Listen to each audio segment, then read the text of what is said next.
Тебя обвиняют российские оппозиционеры, условно говоря, либералы, которые себя либералом считают, в том, что ты мешаешь им бороться с режимом. В том, что ты пишешь, говоришь о том, что все профукано, что надо уезжать и так далее. Но они хотят там что-то участвовать в выборах каких-то, бороться с коррупцией, еще чем-то, еще чем-то. Вот что бы ты мог сказать, ответить на эти претензии? Знаешь, есть, на мой взгляд, есть такое понятие, как подходящий момент, да?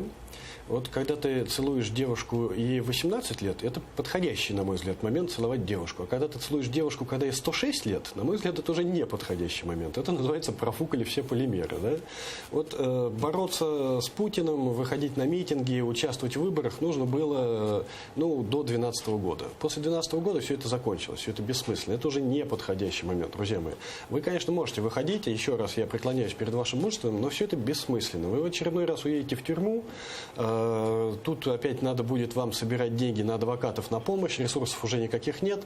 Поэтому я не знаю, кто меня в чем обвиняет, кто там с чем борется, но бороться вы уже не можете. Полимеры все профуканы, окно возможностей упущено. На мой взгляд, сейчас самое разумное решение, я всегда говорил, что вариантов 3. Да? Вариантов оно вообще в принципе 3.